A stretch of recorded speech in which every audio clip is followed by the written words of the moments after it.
Hello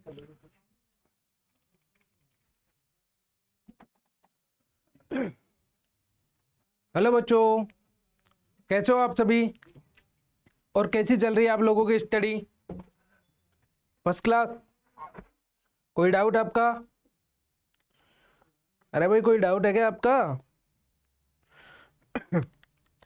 last class में जो हमने पढ़ा था, ठीक है, उसमें कोई कोई डाउट हो तो वो डिस्कस कर लीजिए।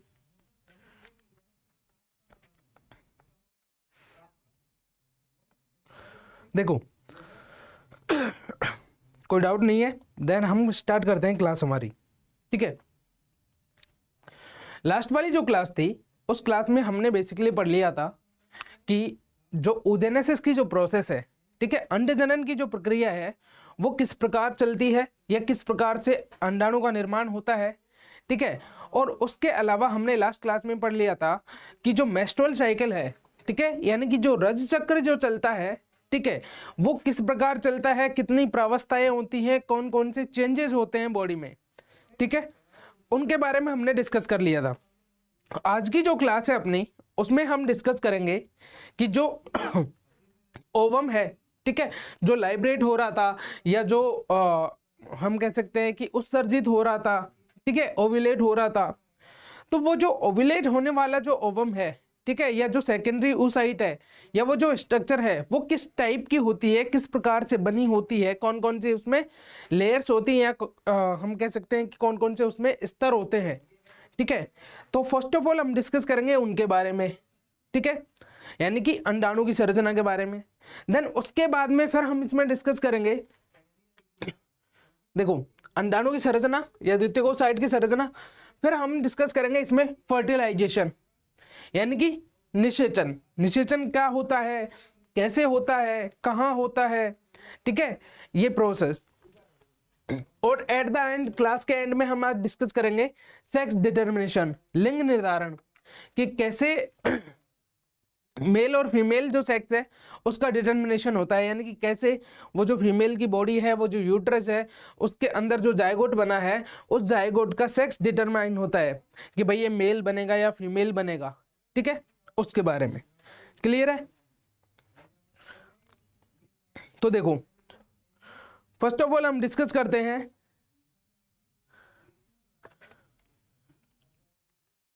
ओवम के बारे में। हिंदी में इसे अंडाणु, हिंदी में इसे अंडाणु बोलते हैं। ठीक है, देखो, फर्स्ट ऑफ ऑल बात करें हम ओवम की या एग की या अंडाणु की, ठीक है, सबसे बड़ा जो एग होता है, ठीक है, वो होता है शुतुरमुर्ग का अंडा। सबसे बड़ा एग होता है शुतुरमुर्ग का अंडा। वैसे अगर देखा जाए हमारे अर्थ पे तो सबसे बड़ी जो कोशिका होती है वो भी शुतुरमुर्ग का अंडा ही होता है। ठीक है, सबसे छोटा जो अंडा होता है वो होता है पोलिकीटा। ठीक है, अब हम बात करते हैं कि जो अंडाणु है, ठीक है, जैसे हम बात करें कि ह्यूमंस के बारे में, ठीक है, तो ह्यूमंस में जो ओवम है ना, ठीक है, वो बॉडी की लार्जेस्ट सेल होती है, सबसे बड़ी कोशिका होती है अंडाणु। ठीक है, अंडाणु मानव शरीर की सबसे बड़ी कोशिका होती है जिसका व्यास 0.1 mm होता है। ठीक है, 0.1 mm इसका क्या होता है, डायमीटर होता है। मानव अंडाणु एलेसिथल होते हैं। एलेसिथल का मतलब कि इनमें योक एब्सेंट होता है।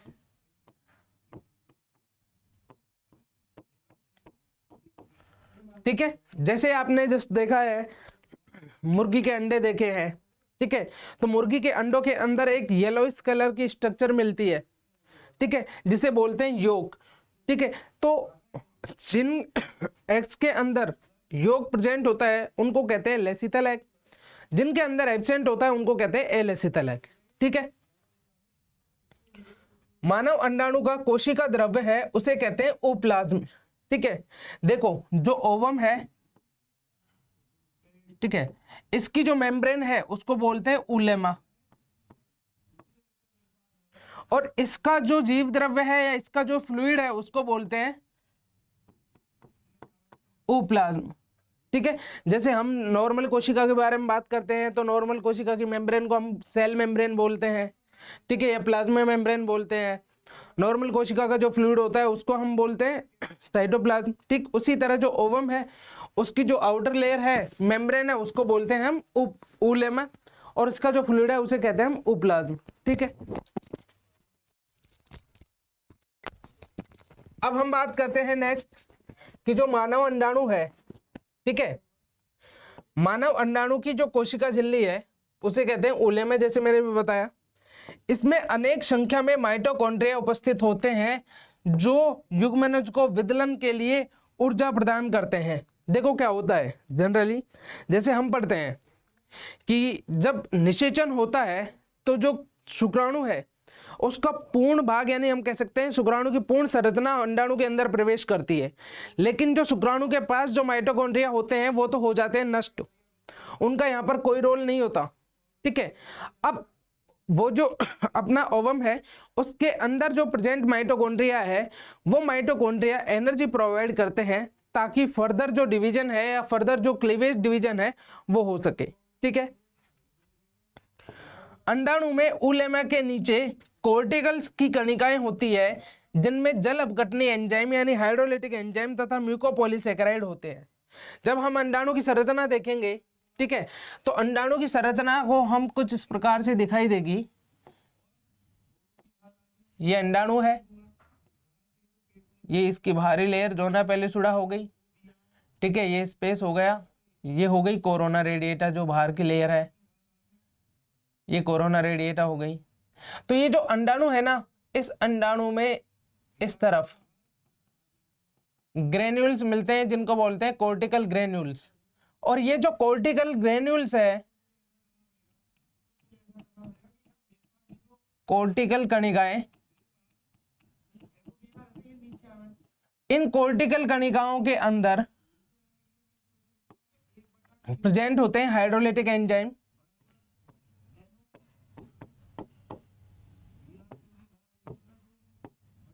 और म्यूकोपॉलीसैकेराइड।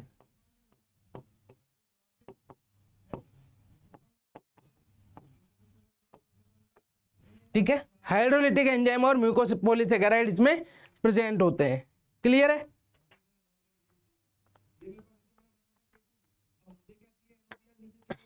अब देखो, इसमें सेंट्रियोल या सेंट्रोसोम एब्सेंट होता है। ठीक है, तो देखो अब हम पढ़ते हैं जनरली कि जैसे हमने कोशिका विभाजन पढ़ा है, तो कोशिका विभाजन में हमने देखा है कि कोशिका को विभाजित करने के लिए, विभाजित होने के लिए सेंट्रियोल्स की रिक्वायरमेंट होती है। जब तक सेंट्रियोल नहीं होगा तब तक वो कोशिका विभाजित ही नहीं हो सकती, क्योंकि तर्कोतंतुओं का निर्माण नहीं होगा। तर्कोतंतुओं का निर्माण नहीं होगा तो वो जो क्रोमोसोम्स है वो सेपरेट नहीं हो पाएंगे। ठीक है, और कोशिका विभाजित नहीं हो पाएगी। अब ये जो अंडाणु है इसके अंदर तो सेंट्रियोल होता ही नहीं है, देन फिर इसका विभाजन कैसे हो जाएगा? तो देखो, जब हमने पढ़ा था कि जस्ट अभी मैंने थोड़ी देर पहले बताया कि जब अंडाणु का निषेचन होता है तो जो शुक्राणु है उसके सारे जो पार्ट होते हैं, हेड हो गया, मिडिल पार्ट हो गया, टेल हो गई, वो सारे पार्ट उस ओवम के अंदर एंटर कर जाते हैं। जैसे ये सारे पार्ट ओवम के अंदर एंटर करते हैं, ठीक है, तो ओवम की नेक में प्रेजेंट जो सेंट्रियोल है, देखो दो सेंट्रियोल स्पर्म की नेक में प्रेजेंट जो सेंट्रियोल है, दो सेंट्रियोल होते हैं। एक सेंट्रियोल तो एक्सोनिमा का फॉर्मेशन कर लेता है या एक्सियल फिलामेंट का फॉर्मेशन कर लेता है, और एक जो सेंट्रियोल रहता है, ठीक है, वो सेंट्रियोल इस ओवम का फर्टिलाइजेशन होने के बाद में जब जाइगोट फॉर्म हो जाता है तो उसके डिवीजन में हेल्प करता है या मेन रोल वो प्ले करता है। ठीक है, नेक्स्ट पॉइंट देखो, अंडाणु का वह भाग जहां से ध्रुवीय काय बाहर निकलती है उसे कहते हैं एनिमल पोल। देखो हमने पढ़ा था कि जब ओजेनेसिस चल रही थी तो ओजेनेसिस पे जो प्राइमरी जो अपनी ओसाइट थी उसमें जब मियोसिस सेकंड कंप्लीट हुआ था तो वहां पर फॉर्म हुई थी एक तो सेकेंडरी ओसाइट, ठीक है, और एक बनी थी अपनी secondary polar body. Secondary oocyte और सेकेंडरी पोलर बॉडी ये दो चीज बनी थी। तो ये जो सेकेंडरी ओसाइट और सेकेंडरी जो पोलर बॉडी है, ठीक है, जैसे ये देखो, और ये इसके आउटर लेयर है, ये तो अपना ओवम हो गया, अंडाणु, ये इसकी बाहर वाली लेयर है, ठीक है, जिसे कह रहे थे हम ज़ोना पेलुसिडा, जो इसको कवर किए रहती है। और ध्रुवीय काय इस तरह से प्रेजेंट होती है इधर। तो जिस तरफ ध्रुवीय काय प्रेजेंट होगी उस पोल को या उस साइड को कहेंगे हम एनिमल पोल। ये तो हो गई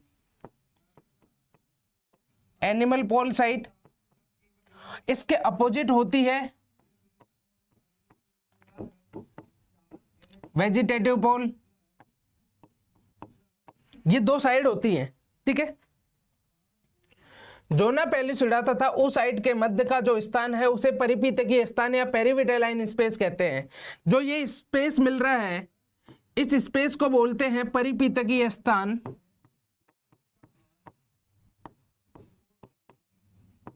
या पेरीविटेलाइन स्पेस। जैसे ये डायग्राम देखो, ये जो सबसे इनर जो स्ट्रक्चर दिख रही है,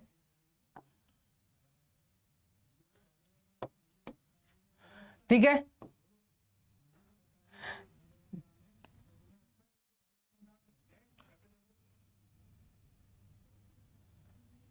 जो मैंने ब्लू लाइन से ड्रॉ की है ये है ओवम, ठीक है।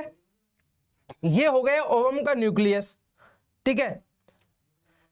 ये जो स्ट्रक्चर है इसे मैं लेबल कर देता हूं, ये है ओवम। ये हो गया ओवम का न्यूक्लियस, ठीक है। यहां तक समझ में आ रही चीजें।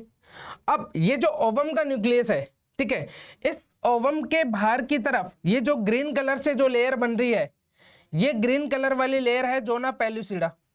मैंने अभी आपको बताया कि ज़ोना पेलुसिडा है वो सेकेंडरी oocyte को कवर किए रहता है, ठीक है। वो क्यों कवर किए रहता है, उसका जो फंक्शन है, ठीक है, वो ये होता है कि ये जो सेकेंडरी जो oocyte है, ठीक है, ये सेकेंडरी oocyte जब तक फर्टिलाइज नहीं होती तब तक ये ज़ोना पेलुसिडा क्या करता है, इसको कवर किए रहता है। जब इसका फर्टिलाइजेशन हो जाता है तो इससे मोरूला स्टेज बनती है और मोरूला से ब्लास्टोसिस्ट स्टेज बनती है। ब्लास्टोसिस्ट स्टेज में ये जो ज़ोना पेलुसिडा है, ठीक है, ये ब्रेक होता है और ये जो ब्लास्टोसिस्ट फॉर्म होगी इसके अंदर वो रिलीज हो जाती है। इसका ज़ोना पेलुसिडा का बना रहने का कारण क्या है, तो ये एक्टोपिक प्रेगनेंसी को क्या करता है, ये प्रीमेच्योर प्रेगनेंसी को या प्रीमेच्योर इम्प्लांटेशन को रोकता है।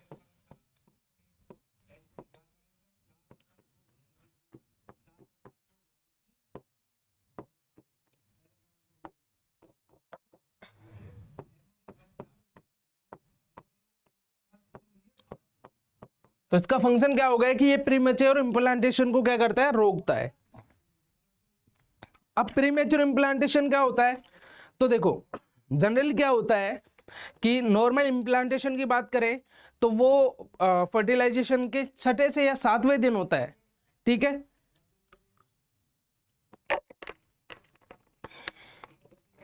जैसे आज फर्टिलाइजेशन हुआ है तो आज से 6 या 7वें दिन बाद में जो इम्प्लांटेशन है वो होता है। तो प्रीमेच्योर इम्प्लांटेशन मतलब टाइम से पहले इम्प्लांट हो जाना, और टाइम से पहले जब इम्प्लांट होता है तो वो जो कंडीशन होती है उसे कहते हैं हम एक्टोपिक प्रेगनेंसी, ठीक है। एक्टोपिक प्रेगनेंसी जनरली क्या होता है कि जो यूट्रस है, यूट्रस में ना होकर यूट्रस के अलावा जो स्थान है, जो जगह है, वहां पर जो ये अपनी ब्लास्टोसिस्ट है वो इम्प्लांट हो जाती है। यूट्रस के अलावा अदर स्थान की बात करें जैसे कि फैलोपियन ट्यूब हो गई, ठीक है। तो जैसे फैलोपियन ट्यूब में आरोपण हो जाता है तो उस कंडीशन को बोलते हैं हम एक्टोपिक प्रेगनेंसी या अपस्थानिक सहगर्भता, ठीक है। तो उसको रोकने के लिए या उससे बचने के लिए ये जो ज़ोना पेलुसिडा है वो बना रहता है, ठीक है। अब ये जो ज़ोना पेलुसिडा है और ये जो ओवम की जो मेम्ब्रेन है, इन दोनों के बिटवीन जो स्पेस प्रेजेंट है इसको कहते हैं पेरीविटेलाइन स्पेस, ठीक है, या हिंदी में कहते हैं इसे परिपीतकीय स्पेस।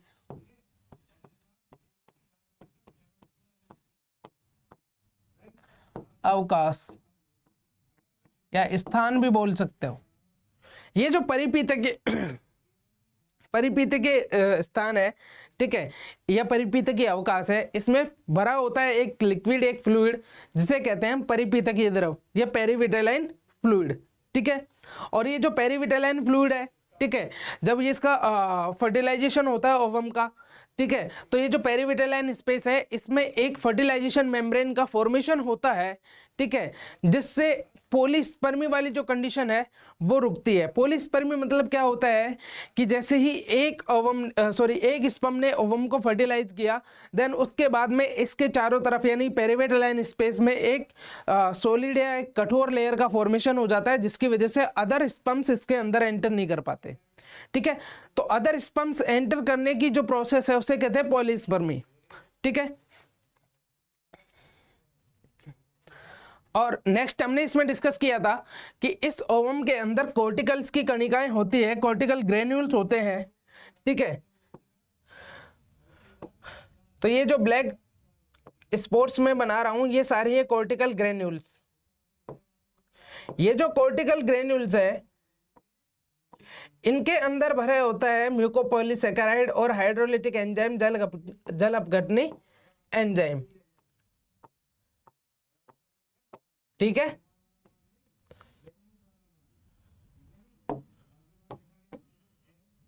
तो ये हो गई कॉर्टिकल की कणिकाएं, ठीक है।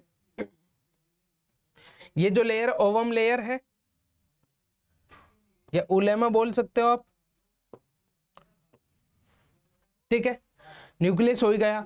अब देखो जोना पेलुसिडा के बाहर प्रेजेंट जो लेयर होती है, जो सेल्यूलर लेयर होती है, ठीक है, उनको बोलते हैं हम कोरोना रेडिएटा लेयर, ठीक है। नेक्स्ट देखो, oocyte दो अंड झिल्लियों द्वारा आवृत रहता है, ठीक है। एक होता है जोना पेलुसिडा और एक होता है कोरोना रेडिएटा। जोना पेलुसिडा के बारे में अभी मैंने आपको बताया कि यह प्राथमिक अंड झिल्ली होती है जिसका स्त्रावण oocyte तथा ग्रेन्युलोसा जो कणिकाएं हैं या ग्रेन्युलोसा जो कोशिकाएं हैं इन दोनों से होता है। जो ग्रेन्युलोसाइट जो सेल्स है, ठीक है, उनके द्वारा और जो oocyte है, ठीक है, इसके द्वारा ये दोनों मिलकर सिक्रीशन करती है जोना पेलुसिडा लेयर का, ठीक है। जोना पेलुसिडा जो लेयर है वो एक नॉन सेल्यूलर ग्लाइकोप्रोटीन से बनी हुई लेयर होती है, यानी कि ये जो जोना पेलुसिडा लेयर है उसमें कोई सेल प्रेजेंट नहीं होती, बस जो oocyte है और जो ग्रेन्युलोसाइट्स है इनके द्वारा ग्लाइकोप्रोटीन्स का सिक्रेशन किया जाता है और यही ग्लाइकोप्रोटीन्स इस जोना पेलुसिडा का फॉर्मेशन करती है, ठीक है। अब बात करते हैं हम सेकंड जो इसकी लेयर है कोरोना रेडिएटा की, ठीक है। ये जो कोरोना रेडिएटा है ये सेकेंडरी मेम्ब्रेन होती है, ठीक है, या ओवम की सेकेंड मेम्ब्रेन होती है, ठीक है, जिसका निर्माण ग्रेन्युलोसाइट्स जो सेल्स हैं, ठीक है, या ग्रेन्युलोसाइट सेल्स जो सेल्स हैं उसके 2 to 5 लेयर से होता है। मतलब कि ये वाली जो लेयर है, ठीक है, जैसे 3 दिखा रखी है, इधर मैं और बना देता हूं, 4 5, अब पांचों लेयर चारों तरफ बना दो तो इतनी थिकनेस होती है इस ग्रेन्युलोसाइट सेल्स की या कोरोना रेडिएटा सेल्स की, ठीक है, कोरोना रेडिएटा सेल्स की, ठीक है। अब देखो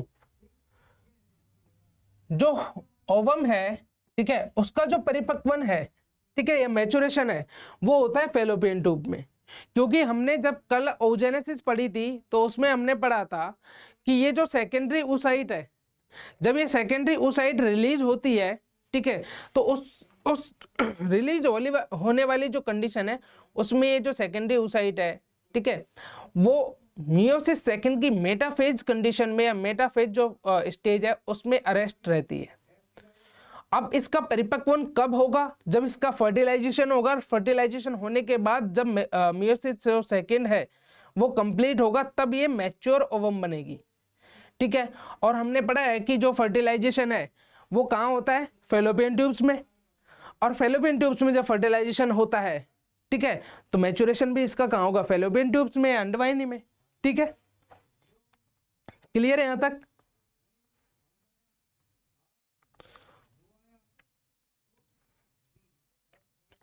ये डायग्राम समझ में आया आपको ओवम का? ठीक है, कि कौन कौन सी स्ट्रक्चर है, कैसे इसका फॉर्मेशन रहता है, ठीक है। अब हम नेक्स्ट चलते हैं। देखो अब बात करते हैं, देखो ओवम की जो स्ट्रक्चर थी जनरली उसको तो हमने डिस्कस कर लिया। अब हम डिस्कस करते हैं कि भाई ओवम है, ये बन गया, इसका ओव्यूलेशन भी हो गया, यानी कि ये रिलीज भी हो गया, और रिलीज होने के बाद ये फैलोपियन ट्यूब में भी आ गया। अब जब ये ओवम फैलोपियन ट्यूब में आ जाता है तो फर्दर और कौन से इवेंट्स होते हैं, ठीक है, यानी कि हम कहें तो इसका जो फर्टिलाइजेशन है वो किस प्रकार से होता है, ठीक है। तो देखो, अब हमने जब फर्टिलाइजेशन के इवेंट्स डिस्कस कर रहे थे, ठीक है, तब हमने पढ़ा था कि फर्स्ट ऑफ ऑल तो फर्टिलाइजेशन के लिए रिक्वायरमेंट होती है दो ओवम्स की, दो गैमिट्स की, एक मेल गैमिट्स और एक फीमेल गैमिट्स, यानी कि मेल और फीमेल जो गैमिट्स है इनकी रिक्वायरमेंट होती है। सेकेंड ऑफ ऑल बात करें कि जो मेल गैमिट्स है वो तो होता है मोटाइल, और जो फीमेल गैमिट्स है वो होता है नॉन मोटाइल, यानी मेल गैमिट्स है उसके पास तो भगने के लिए पैर है, ठीक है, जिसे हम पूंछ बोलते हैं, लेकिन जो फीमेल गैमिट्स है वो तो भाई गोलू मोलू है, उसके पास तो भगने के लिए ऐसी कोई स्ट्रक्चर ही नहीं है, ठीक है। तो फीमेल गैमिट्स के पास भगने के लिए स्ट्रक्चर नहीं है, तो फिर क्या होगा भाई, तो देखो जो फैलोपियन ट्यूब है, ठीक है, उस फैलोपियन ट्यूब का जो आंतरिक स्तर है, ठीक है, वो सरल पक्षमाभी घनाकार उपकला ऊतक द्वारा बना होता है। ये जो सरल पक्षमाभी घनाकार उपकला ऊतक द्वारा बना हुआ जो आंतरिक स्तर है, ठीक है, जिसमें ये पक्षमाभ या सीलिया प्रेजेंट है, इन पक्षमाभ या सीलियाओं की वजह से ये जो ओवम है वो फैलोपियन ट्यूब के इन्फंडिबुलम पार्ट से आगे की तरफ, यानी कि एम्पुला इस्थमस की तरफ इसको आगे धकेला जाता है, ठीक है। जब ये एम्पुला वाले पार्ट में आता है, ठीक है, तो अब फिर बात करें हम कि भाई फर्टिलाइजेशन करना है एम्पुला तक, तो वो आ ही गया। फिर रिक्वायरमेंट होती है कि जो मेल गैमिट्स है उस मेल गैमिट्स को पहुंचाया जाए फीमेल बॉडी में, ठीक है। तो मेल गैमिट्स को फीमेल बॉडी में ट्रांसफर करने की जो प्रोसेस थी, ठीक है, या ट्रांसफर करने का जो तरीका था, उसको कह रहे थे हम वीर्य सेचन या इंसेमिनेशन, ठीक है, जिसमें क्या किया जाता है कि जो सीमन है, ठीक है, उस सीमन को फीमेल की वेजाइना में, ठीक है, ट्रांसफर किया जाता है या इजैकुलेट किया जाता है। जब ये जो सीमन है, ठीक है, फीमेल की वेजाइना में इजैकुलेट होता है, तो इजैकुलेशन के आफ्टर, ठीक है, इसमें प्रेजेंट जो स्पर्म्स है, ठीक है, वो स्पर्म्स क्या होंगे, मूव करेंगे, यहां से गति करेंगे, दौड़ लगाएंगे, ठीक है, मैराथन दौड़ करेंगे मैराथन दौड़ करेंगे, तो ये वेजाइना से होते हुए सर्विक्स में एंटर करेंगे, ठीक है, सर्विक्स से होते हुए फिर ये यूट्रस में एंटर करेंगे, यूट्रस से होते हुए फैलोपियन ट्यूब में एंटर करेंगे, और फैलोपियन ट्यूब के भी एम्पुला वाले पार्ट में ये ओवम से जाकर मिलेंगे, ठीक है। वैसे देखो नई एनसीईआरटी के अकॉर्डिंग जो फर्टिलाइजेशन का जो साइट है वो एम्पुला है, लेकिन एग्जैक्ट जो फर्टिलाइजेशन का जो साइट है वो एम्पुला स्टमस जंक्शन होता है, मतलब जहां से एम्पुला और स्टमस एक दूसरे से जुड़ी होती है वो जंक्शन, ठीक है। तो देखो इंसेमिनेशन वाला जो पार्ट है, जिसका मतलब क्या है कि मादा की योनि में शिश्न द्वारा वीर्य को स्थानांतरित करने की जो प्रोसेस है उसे कहते हैं हम इंसेमिनेशन या वीर्य सेचन, ठीक है।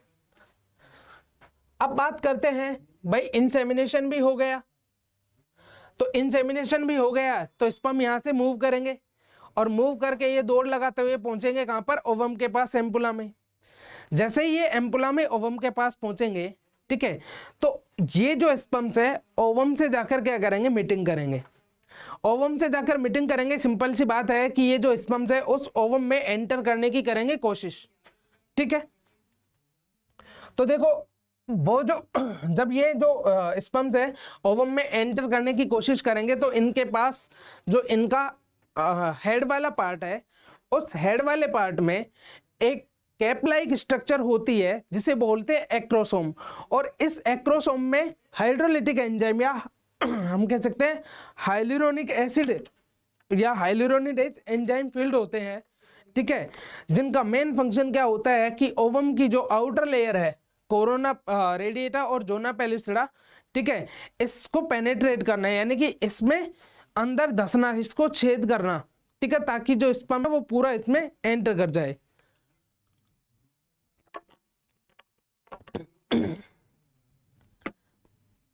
अब क्या होगा, देखो ये स्पर्म जब कोरोना रेडिएटा जोना पेलुसिडा को भेजते हुए जब ओवम में एंटर कर जाएगा, ठीक है, तो इन स्तरों को भेजते हुए ओवम में एंटर करने की जो प्रोसेस है उस प्रोसेस को बोलते हैं फर्टिलाइजेशन या निषेचन, ठीक है। नर तथा मादा युग्मकों का जो संलयन होता है, और संलयन कब होगा कि जब जो नर युग्मक है वो मादा युग्मक के अंदर एंटर करेगा, ठीक है। नर तथा मादा युग्मकों की जो कोशिका द्रव्य की जो इंटरमिक्सिंग होती है उसे कहते हैं प्लाज्मोगेमी। देखो दो वर्ड है या दो प्रोसेस होती है, एक होती है प्लाज्मोगेमी, ठीक है, और एक होती है कैरियोगेमी।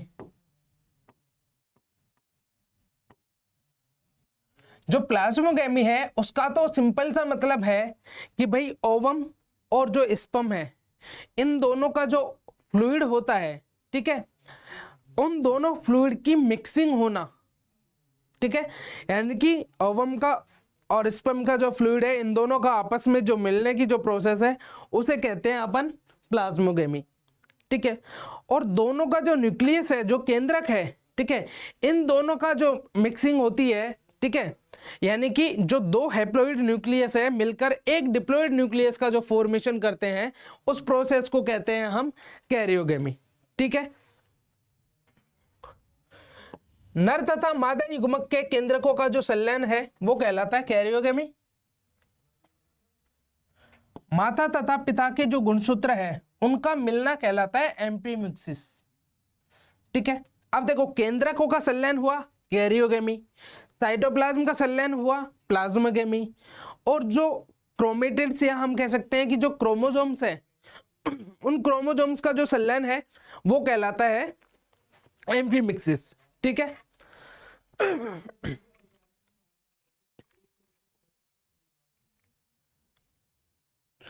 अब देखो जो फर्टिलाइजेशन की जो प्रोसेस है उस प्रोसेस को सबसे पहले ऑस्कर हर्टविग ने ढूंढा था, और ऑस्कर हर्टविग ने फर्टिलाइजेशन की जो प्रोसेस है उसको सबसे पहले जो सी अर्चिन होती है, यानी कि समुद्री जो अर्चिन है जो कि एक इकाइनोडर्मेटा संघ का सदस्य है, ठीक है, उसके अंदर देखा था, ठीक है। यानी कि ऑस्कर हर्टविग ने सर्वप्रथम निषेचन का अध्ययन किया, निषेचन को देखा, और देखा भी किसमें, सी अर्चिन या समुद्री अर्चिन में, जो कि एक इकाइनोडर्म्स है, ठीक है। फर्टिलाइजेशन की जो साइट होती है वो होती है एम्पुला या ampulla isthmus junction. New NCERT के अकॉर्डिंग क्या होगा, एम्पुला, ओल्ड एनसीईआरटी के अकॉर्डिंग होगा एम्पुला इस्थमस जंक्शन, ठीक है। निषेचन तथा गर्भावस्था केवल तभी संभव होती है जब यदि अंडाणु तथा शुक्राणु दोनों समान समय पर निषेचन स्थल पर उपस्थित होते हैं। यानी कि सिंपल से वे में बात है कि भाई फर्टिलाइजेशन तभी होगा जब सेम टाइम पर ओवम और स्पर्म दोनों एम्पुला में या एम्पुला इस्थमस जंक्शन पर प्रेजेंट होंगे। सेम टाइम पर ओवम और जो स्पर्म है वो एम्पुला या एम्पुला इस्थमस जंक्शन पर प्रेजेंट होंगे तो ही प्रेगनेंसी होगी या तो ही फर्टिलाइजेशन होगा, ठीक है, नहीं अदरवाइज नहीं होगा। इसलिए सभी जो संभोग है यानी सभी जो कोएटस प्रोसेस है, ठीक है, उनके परिणाम स्वरूप फर्टिलाइजेशन या प्रेगनेंसी नहीं होती, ठीक है। अब आई बात समझ में कि भाई फर्टिलाइजेशन या जो प्रेगनेंसी है वो कब होगी, जब मेल और फीमेल जो गैमेट्स है वो दोनों सेम टाइम पर सेम जगह पर क्या होंगे, प्रेजेंट होंगे, तो ही फर्टिलाइजेशन होगा। अगर ये सेम टाइम पर या सेम जगह पर दोनों प्रेजेंट नहीं है तो फर्टिलाइजेशन हो ही नहीं सकता। इसलिए देखो जो मेंस्ट्रुअल साइकिल का 11वें से 17वें दिन का जो टाइम था, ठीक है, जो हमने कल डिस्कस किया था कि मेंस्ट्रुअल साइकिल का 11वें से 17वें दिन का जो टाइम पीरियड है, इस टाइम पीरियड को अनसेफ पीरियड बोला जाता है। अनसेफ पीरियड क्यों बोलते हैं इसको, क्योंकि देखो 14 डे ओवुलेशन होता है, ठीक है, तो 14वें दिन जब ओवुलेशन होगा, ठीक है, और हमने पढ़ा है कि भाई जो स्पर्म है, ठीक है, उसका जीवन काल 72 आवर्स तक रहता है, ठीक है, और जो ओवम है उसका 48 आवर्स तक। यानी कि अपन अगर जनरली बात करें, ठीक है, तो 14 डे ओवुलेशन हो रहा है। अगर कोई कपल है वो 11वें दिन कोइटस की प्रोसेस करता है, ठीक है, तो 12, 13 और 14वें दिन तक वो जो फीमेल है, उस फीमेल की जो वजाइना है, या हम कह सकते हैं कि फीमेल का जो यूट्रस है, उसके अंदर स्पर्म्स वाइबल रहेंगे, जीवित रहेंगे, ठीक है। अब हम बात करते हैं कि 14 डे ओवुलेशन हो गया, तो 11वें से 14वें दिन, ये तो अनसेफ समझ में आ गया। अब सर 14 डे ओवुलेशन हुआ है तो 2 दिन तो ओवम भी क्या रहेगा, जिंदा रहेगा। अगर कोई पर्सन 15 डे, ठीक है, कोइटस प्रोसेस करता है, तो 14वें दिन ओवुलेशन हुआ है, 15वें दिन कोइटस प्रोसेस हो रही है, तो उस टाइम पर भी ये जो ओवम है वो क्या रहेगा, सरवाइव करेगा, ठीक है। तो उस टाइम पर भी क्या हो जाएगा, जो फर्टिलाइजेशन की प्रोसेस है वो हो जाएगी। इसलिए हमने 11वें से 17वें दिन को, ठीक है, जो मेंस्ट्रुअल साइकिल है उसके 11वें से 17वें दिन को अनसेफ पीरियड बोला था, ठीक है। मतलब कि सिंपल से वे में बात करें तो फर्टिलाइजेशन 11वें से 17वें दिन के बीच ही हो सकता है। उससे पहले की अपन बात करें फर्स्ट टू 10 डेज, ठीक है, और 18 टू 28 डेज, ठीक है, ये जो दोनों फेजेज हैं, इन दोनों फेजेज में फर्टिलाइजेशन की प्रोसेस संभव ही नहीं है, ठीक है। इसलिए जो सभी जो कोइटस की प्रोसेस है, ठीक है, ओनली 11वें से 17वें दिन को छोड़कर, ठीक है। फिर किसी भी दिन अगर कोई कपल कोइटस की प्रोसेस कर रहा है तो फर्टिलाइजेशन नहीं होगा, ठीक है। नेक्स्ट देखो, जो स्पर्म है उसका जो लाइफ स्पैन होता है वो 48 टू 72 आवर्स होता है, और ओवम का लाइफ स्पैन 24 टू 48 आवर होता है। और ये जो है वो ओनली यूट्रस या फीमेल जेनिटल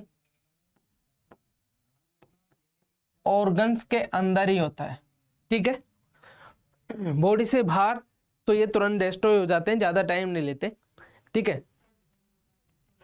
अब हम बात करते हैं फर्टिलाइजेशन की जो प्रोसेस है, ठीक है, उसमें कौन कौन से स्टेप होते हैं। कि भाई फर्टिलाइजेशन की प्रोसेस है तो किस तरह से ये फर्टिलाइज करता है एक स्पर्म एक ओवम को, कौन कौन से स्टेप्स हैं, ठीक है। तो देखो, पहला जो स्टेप है वो है अपना कैपेसिटेशन या योग्यता अर्जन। कैपेसिटेशन या योग्यता अर्जन एक्चुअल में क्या होता है कि जो स्पर्म होता है ना, ठीक है, वो एक्टिव होने की जो प्रोसेस है, ठीक है, एक्टिव यानी कि तेज दौड़ना, ठीक है। और ये जनरली कंप्लीट होती है फीमेल जेनिटल ट्रैक्ट में। फीमेल जेनिटल ट्रैक्ट की बात करें तो वेजाइना में। तो मादा जनन नाल में शुक्राणुओं का जो कार्य की परिपक्वन होता है, फिजियोलॉजिकल जो चेंजेस होते हैं इनमें, ठीक है, कि यानी एक्टिव होते हैं, तेज ये रन करते हैं, ठीक है। तो वो जो स्टेज है या वो जो प्रोसेस है उसको हम बोलते हैं कैपेसिटेशन या योग्यता अर्जन, ठीक है। एक स्पर्म को के कैपेसिटेशन में जो टाइम लगता है वो होता है 6 to 7 आवर्स। यानी एक स्पर्म 6 से 7 घंटे में एक्टिव होता है, ठीक है। इसमें शुक्राणु की जो कोशिका झिल्ली है वो अस्थिर हो जाती है, अर्थात इस पर जो प्रेजेंट जो ग्लाइकोप्रोटीन्स है वो क्या हो जाती है, रीअरेंज हो जाती है, तथा कोलेस्ट्रॉल डिजोल्व होता है। एक्चुअल में क्या होता है कि जैसे ये जो स्पर्म है, ये इसका हेड वाला पार्ट,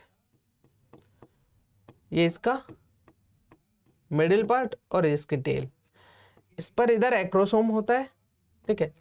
जनरली क्या होता है कि जो एपिडिडाइमिस है, ठीक है, उस एपिडिडाइमिस में कोलेस्ट्रॉल सिक्रेट होता है, और कोलेस्ट्रॉल क्या करता है, इसके हेड के चारों तरफ एक लेयर बना लेता है जो इसको हाइपर एक्टिव नहीं होने देती, अति सक्रिय नहीं होने देती। अब जैसे ही ये जो स्पर्म्स है वो फीमेल जेनिटल ट्रैक्ट में ट्रांसफर होते हैं या फीमेल जेनिटल ट्रैक्ट में ये एंटर करते हैं, ठीक है, तो क्या होता है कि ये जो स्पर्म्स है इन पर, इनका जो हेड है इस पर प्रेजेंट जो ये ग्लाइकोप्रोटीन लेयर है, सॉरी कोलेस्ट्रॉल लेयर है, ये कोलेस्ट्रॉल लेयर क्या हो जाती है, डिजोल्व हो जाती है, और जो ग्लाइकोप्रोटीन्स है वो हो जाती है रीअरेंज। मतलब कि ये जो स्पर्म्स है, ठीक है, वो हो जाता है एक्टिव, यानी कि इसको हमने गेट से बाहर निकाल दिया। वैसे तो सिंपल सा होता ना कि जैसे घर में डॉग होता है और अगर हम उसको गेट के अंदर रख रहे हैं, ठीक है, जैसे गेट खुलता है वो तो भाग जाता है। सेम ये उसी तरह से होता है, ये कोलेस्ट्रॉल जो लेयर है इसके लिए एक गेट का फंक्शन करती है। जैसे ही ये वेजाइना में एंटर करता है और कोलेस्ट्रॉल लेयर इसकी हटती है तो ये तेज दौड़ना ये प्रारंभ कर देता है। ठीक है, देखो ये एक स्पर्म है, इस स्पर्म के ऊपर ये है कोलेस्ट्रॉल लेयर। ठीक है, जो एपिडिडाइमिस यानी कि जो अधिवृषण है, ठीक है, जब अधिवृषण में इसका परिपक्वन हो रहा होता है तो उस टाइम अधिवृषण से स्रावित होने वाली जो कोलेस्ट्रॉल लेयर है या जो कोलेस्ट्रॉल है वो इसके हेड के चारों तरफ क्या कर लेता है, एक लेयर बना लेता है, ताकि इसका जो हेड वाला सिरा है वो प्रोटेक्टिव रहे, ठीक है, सेफ रहे, और इसके हेड पर प्रेजेंट जो एक्रोसोम कैप है वो भी सेफ रहे। ठीक है, अब देखो स्पर्म और सेमाइनल प्लाज्मा दोनों को मिलकर बोलते हैं हम सीमन।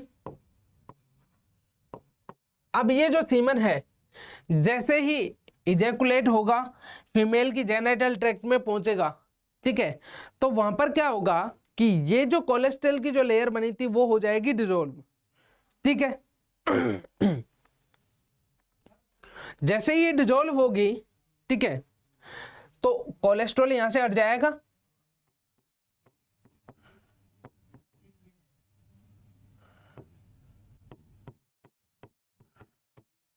ठीक है, कोलेस्ट्रॉल डिसॉल्व हुआ और ये एक्टिव हुआ, जैसे गेट खुला, ठीक है, और ये भगा, यानी कि ये तेज दौड़ना फिर कर देगा प्रारंभ। ठीक है, अब जैसे क्या होगा, देखो ये कोलेस्ट्रॉल लेयर हटेगा जिसके कारण जो शुक्राणु है उसमें कैल्शियम लेवल का क्या होगा, अंतर प्रवाह होगा, जिससे शुक्राणु अधिक गतिशील हो जाते हैं। ठीक है, जो शुक्राणु की सामान्य गति हमने पढ़ी थी 4 to 5 mm पर मिनट होती है। शुक्राणु के प्रोस्टाग्लैंडिन्स तथा योनि शुक्राणु को गर्भाशय गुहा या अंडवाहिनी की ओर गति करने में सहायता करते हैं। अब देखो शुक्राणु या जो सेमाइनल जो प्लाज्मा था जिसमें प्रोस्टाग्लैंडिन्स प्रेजेंट थे, उन प्रोस्टाग्लैंडिन्स का फंक्शन क्या था, जो ये वेजाइना है, ठीक है, वेजाइना हो गई, सर्विक्स हो गई, जो यूट्रस हो गई, ठीक है, इनमें रिवर्स कॉन्ट्रैक्शन ये क्या करता है, प्रोड्यूस करता है। ठीक है, मतलब कि जैसे सपोज दैट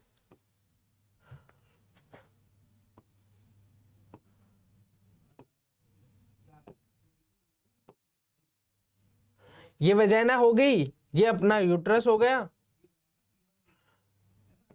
ये वाला पार्ट है ये हो गया सर्विक्स, और ये हो गई वेजाइना। नॉर्मल कॉन्ट्रैक्शन की बात करें तो कॉन्ट्रैक्शन स्टार्ट होते हैं इस तरफ, ठीक है, यानी कि जो ये इसका फंडस वाला पार्ट है वहां से कॉन्ट्रैक्ट होता होता कॉन्ट्रैक्शन इस तरह से नीचे वेजाइना की तरफ आते हैं। ठीक है, जैसे ही ये प्रोस्टाग्लैंडिन इसके अंदर एंटर करते हैं, ठीक है, बॉडी इनको एब्जॉर्ब करती है, एब्जॉर्ब करते ही ये जो वेजाइना है और ये जो यूट्रस है इसके अंदर रिवर्स जो कॉन्ट्रैक्शन है वो स्टार्ट हो जाते हैं। अब जैसे रिवर्स कॉन्ट्रैक्शन स्टार्ट होंगे मतलब अब कॉन्ट्रैक्शन वेजाइना से स्टार्ट होगा, यूट्रस की तरफ जाएगा। अब जब वेजाइना से यूट्रस की तरफ इस तरह से कॉन्ट्रैक्शन पहुंचेगा, ठीक है, तो जैसे ही इसकी लेयर्स कॉन्ट्रैक्ट होंगी तो इस वेजाइना में जो प्रेजेंट जो स्पर्म्स है, ठीक है, ये उसको आगे ट्रांसफर करने में क्या करेगी, सहायता करेगी। ठीक है, तो अब जैसे ही क्या हुआ जो सीमन जो प्रोस्टाग्लैंडिन्स है वो इस जेनिटल ट्रैक्ट में यहाँ पर क्या हुए, एब्जॉर्ब हुए, रिवर्स जो कॉन्ट्रैक्शन है वो स्टार्ट हुआ, और जो यहाँ प्रेजेंट स्पर्म थे वो धीरे धीरे कहाँ पर पहुंच गए, यूट्रस में। ठीक है, अब देखो जैसे ये वेजाइना से यूट्रस में जाते हैं ना, तो देखो सर्विक्स वाला जो पार्ट है, इस सर्विक्स वाले पार्ट में हमने एक म्यूकस प्लग पढ़ा था। ये म्यूकस प्लग जनरली थिक होता है, ठीक है, लेकिन जब बात करें हम फर्टाइल टाइम की या फर्टाइल पीरियड की, तो फर्टाइल पीरियड के टाइम पर ये जो म्यूकस प्लग है वो डिजोल्व हो जाता है, ठीक है, और तनु हो जाता है ताकि इसके अंदर से जो स्पर्म्स है वो आसानी से एंटर हो सके। अब एक तो स्पर्म्स खुद गति कर रहा है, खुद दौड़ रहा है, साथ में ही ये जो वेजाइना है इसमें रिवर्स कॉन्ट्रैक्शन हो रहे हैं, मतलब कि स्पर्म थोड़ा तेज गति करेगा। स्पर्म जब यहाँ से तेज गति करता है, ठीक है, तो जैसे हमने पढ़ा था कि एक जो इजेकुलेशन है उसमें 200 से 300 मिलियन स्पर्म इजेकुलेट होते हैं, ठीक है। तो काफी अधिक संख्या में स्पर्म इस म्यूकस प्लग में क्या हो जाते हैं, फंस जाते हैं और फंस के मर जाते हैं। ये वो स्पर्म होते हैं, ठीक है, जो नॉर्मल आकार आकृति के नहीं होते, यानी कि डिफेक्टिव हो सकते हैं, या सेकेंड ऑफ ऑल अगर अपन बात करें तो ये कमजोर शुक्राणु होते हैं, ठीक है। काफी सारे यहाँ मर जाते हैं। जब क्या होता है कि ये जो अपना गर्भाशय का जो आंतरिक स्तर है, ठीक है, गर्भाशय के आंतरिक स्तर में म्यूकस लेयर होती है, तो काफी सारे जो स्पर्म्स है उसमें ट्रैप होकर मर जाते हैं। यहाँ से जब स्पर्म पहुंचते हैं फैलोपियन ट्यूब में, तो हमने देखा है कि जो फैलोपियन ट्यूब की जो इनर लाइनिंग होती है, ठीक है, वो सीलेटेड एपिथेलियम से बनी होती है। काफी सारे जो स्पर्म्स हैं वो उस सीलिया में फंस जाते हैं और फंसने के बाद में क्या हो जाते हैं, डेथ हो जाती है इनकी, या मर जाते हैं। मतलब एट द एंड हम कहें कि जो स्पर्म्स है जब ये ओवम के पास पहुंचते हैं, या जब ये जो स्पर्म है वो एम्पुला वाले पार्ट में पहुंचते हैं, तो एम्पुला वाले पार्ट तक पहुंचते पहुंचते ये हम कह सकते हैं कि 100, 200, 300 की संख्या इनकी रह जाती है। बाकी 200 से 300 मिलियन में से 200, 100, 200 शुक्राणु यहाँ तक बचते हैं। बाकी सारे जो शुक्राणु है वो बीच में ही ट्रैप होकर मार दिए जाते हैं, या बीच में ट्रैप होकर मर जाते हैं, ठीक है। अब ये जो रिमेनिंग जो स्पर्म्स है, ये स्पर्म आते हैं कहां पर जो ओवम है उसके पास। अब उसमें भी कंडीशन ये है, जो स्पर्म सबसे तेज दौड़ेगा, ठीक है, वो सबसे पहले पहुंचेगा। तो अब जो स्पर्म सबसे तेज दौड़ेगा वो सबसे पहले पहुंच रहा है, वो सबसे पहले उस ओवम को फर्टिलाइज करेगा। जैसे उसने फर्टिलाइज किया, फिर अदर जो ओवम्स हैं वो उसको फर्टिलाइज नहीं कर पाएंगे, ठीक है। तो देखो क्या होगा, अब हमने जो स्पर्म्स है वो पहुंच गए कहां पर, ओवम के पास। अब स्पर्म और ओवम जब दोनों आपस में मिलेंगे, ठीक है, तो मिलने की इनकी जो प्रोसेस है, ठीक है, जिसको हम सिनगेमी बोलते हैं, संलयन बोलते हैं, ठीक है, या हम कह सकते हैं निषेचन की जो प्रोसेस है, ठीक है। तो एक चीज आपने जनरली देखी होगी यहाँ पर, एक कंडीशन कि भाई जो मेल है, ठीक है, या जो ह्यूमन है, ह्यूमन के जो स्पर्म्स है वो ह्यूमन के ओवम को ही फर्टिलाइज कर पाते हैं। अदर किसी और स्पीसीज का जो एनिमल है उसके ओवम को ये फर्टिलाइज नहीं कर पाते, क्यों, ठीक है। तो देखो इसका एक रीजन है, क्योंकि जो स्पर्म और जो ओवम है इनकी सरफेस पर एक स्पेसिफिक टाइप की प्रोटीन्स मिलती है, ठीक है। ये हर स्पीसीज के लिए अलग अलग होती हैं। जैसे जो मैमल्स है उनमें अलग होती है, मैमल्स में भी ह्यूमन की बात करते हैं तो ह्यूमन में अलग होती है, गाय भैंस बकरी सब में अलग अलग टाइप की होती है, जो स्पेसिफिक रूप से पहचानती है कि ये इसी स्पीसीज का क्या है, ओवम है, ठीक है। मेल्स की ह्यूमंस की हम बात करें तो ह्यूमंस में इन प्रोटीन्स को बोलते हैं फर्टिलाइजिन, एंटी फर्टिलाइजिन, ठीक है। तो नेक्स्ट जो प्रोसेस होगी वो होगी फर्टिलाइजिन एंटी फर्टिलाइजिन रिएक्शन, ठीक है। यानी कि जो ओवम है उसकी सरफेस पर प्रेजेंट जो प्रोटीन है और जो स्पर्म की सरफेस पर प्रेजेंट जो प्रोटीन है, ये एक दूसरे को क्या करेगी, रिकॉग्नाइज करेंगी, पहचानेंगी कि हाँ भाई ये मेरी प्रजाति की है ना, ठीक है। जब ये एक दूसरे को पहचानती है और श्योर हो जाता है कि हाँ ये इसी प्रजाति का स्पर्म है, देन फर्दर क्या होता है कि ये जो स्पर्म है वो ओवम से अटैच हो जाता है। एंटी फर्टिलिन जो प्रोटीन है वो शुक्राणु की सतह पर पाई जाती है, ठीक है, तथा ये एसिडिक प्रोटीन होती है, एसिडिक नेचर की। वहीं बात करें जो फर्टिलिन प्रोटीन है वो अंडाणु की सतह पर पाई जाती है, और ये एक ग्लाइकोप्रोटीन्स लेयर होती है, ठीक है। या हम कह सकते हैं कि ये जो फर्टिलिन प्रोटीन है वो ZP3 ग्राहियों का फॉर्मेशन करती है, और यही ZP3 ग्राही है वो स्पर्म को पहचानने का काम करते हैं, स्पर्म को जोड़ने का काम करते हैं, ठीक है। ये एंटी फर्टिलाइन या हम कह सकते हैं एंटी फर्टिलाइजिन जब रिएक्शन होगी, ठीक है, तो ये जो स्पर्म है वो ओवम से क्या करेगा, चिपकेगा, ठीक है, अटैच होगा, उसे कहते हैं हम ग्रुपिंग या समूहन। तो ये जो फर्टिलाइजिन एंटी फर्टिलाइजिन जो रिएक्शन है वो समूहन को प्रेरित करेगी, यानी जब ये रिएक्शन हो जाएगी, रिकॉग्निशन हो जाएगा, देन उसके बाद में जो स्पर्म और ओवम एक दूसरे से फ्यूज हो जाएंगे। अब देखो रसायन आकर्षण शुक्राणु को अंडाणु की सतह से जुड़ने के लिए क्या करता है, प्रेरित करता है तथा यह जाति विशिष्ट होता है, जो कि जन्यक पृथक्करण की एक विधि होती है।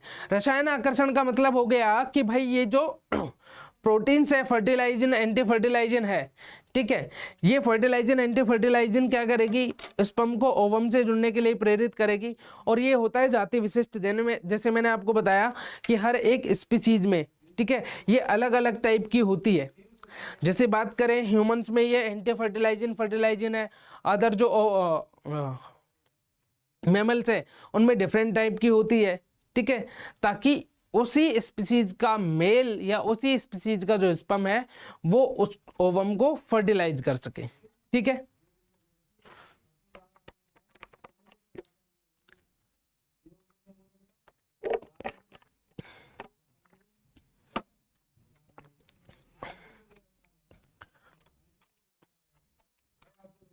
जैसे देखो ये जो ब्लैक स्ट्रक्चर है ये है स्पर्म,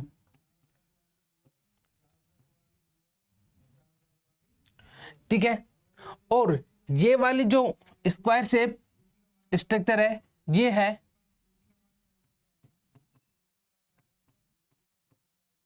फर्टिलिन या फर्टिलाइजन प्रोटीन,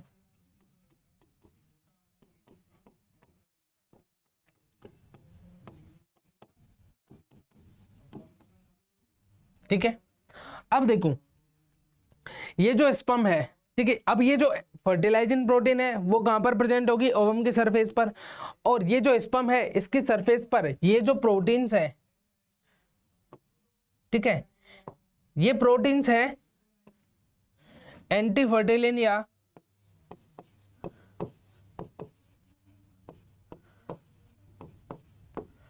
एंटी फर्टिलाइजिन,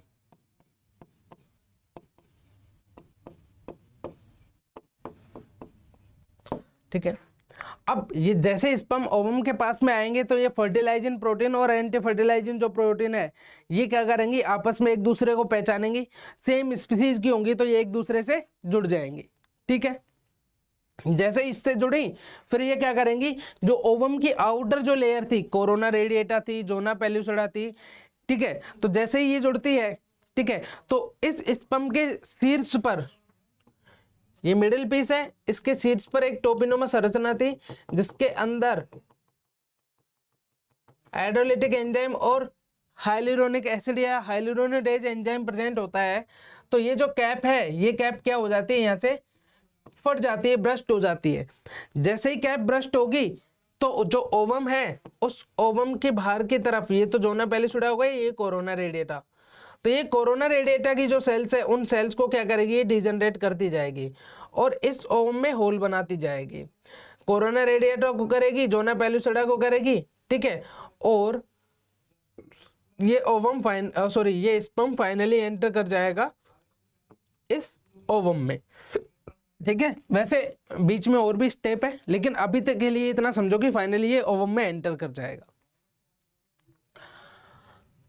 वो जो प्रोसेस जिसमें स्पर्म के सिर पर प्रेजेंट जो कैप लाइक स्ट्रक्चर है जिसे एक्रोसोम बोलते हैं, वो एक्रोसोम ब्रस्ट होता है, टूटता है, और टूटने के बाद उसमें प्रेजेंट जो हाइड्रोलिटिक एंजाइम है, ठीक है, और जो हाइलुरोनिडेज एंजाइम है वो रिलीज होंगे, ठीक है। तो उसके रिलीज होने के पश्चात वो जोना पेल्लुसिडा कोरोना रेडिएटा को जो डाइजेस्ट कर रहा है ना, ठीक है, उस प्रोसेस को बोलते हैं एक्रोसोमल रिएक्शन, ठीक है।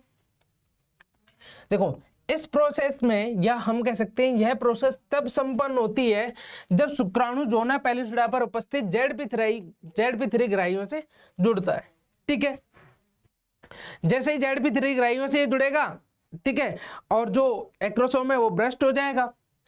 इसके पश्चात कैल्शियम +2 के कारण एक्रोसोम के जो स्पर्म लाइसिन है वो बाहर आ जाते हैं। क्या होता है, देखो जैसे ही स्पर्म आकर ओवम से जुड़ेगा, जैसे ही स्पर्म ओवम से जुड़ेगा तो ओवम की जो मेम्ब्रेन है, ठीक है, उस मेम्ब्रेन की परमेबिलिटी चेंज होगी जिससे कैल्शियम आयन जो स्पर्म है, ओवम नहीं, स्पर्म की जो मेम्ब्रेन है उसकी परमेबिलिटी चेंज होगी जिससे कैल्शियम आयन स्पर्म में एंटर करेंगे, और जैसे ही स्पर्म में एंटर करेंगे तो एक्रोसोम है वो फट जाएगा, ठीक है।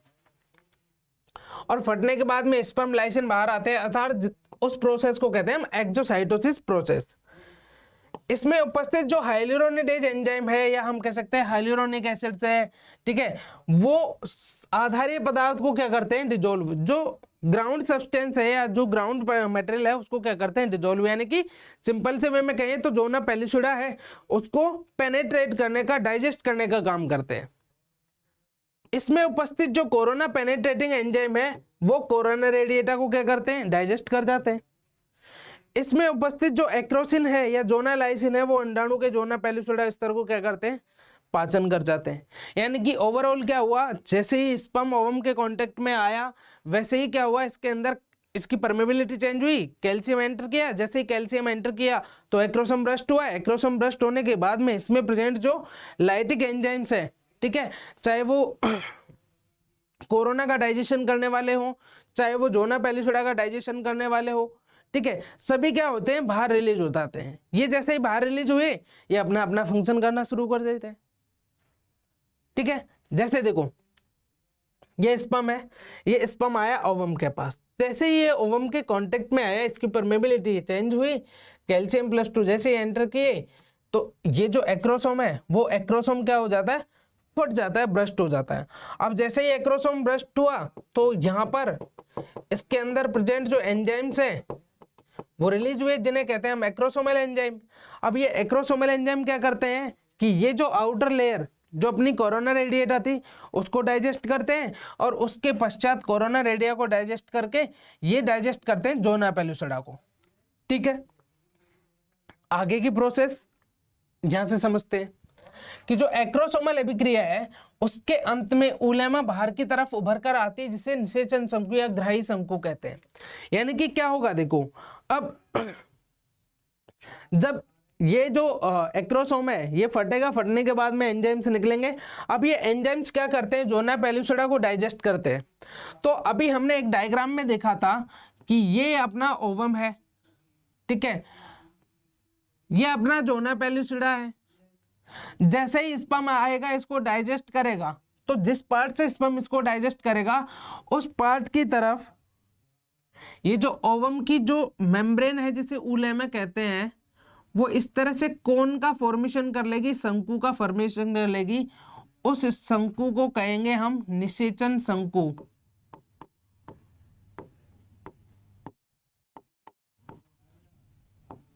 ठीक है, या फर्टिलाइजेशन कोन,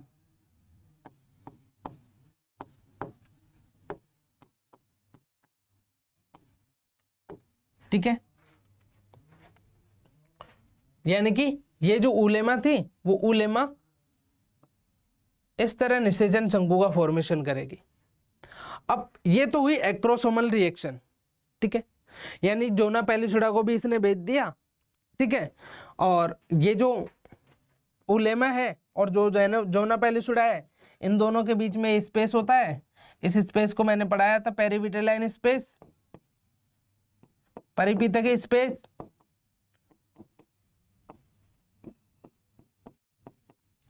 अब क्या होगा, देखो नेक्स्ट स्टेप क्या होगा, कोर्टिकल रिएक्शन होगी।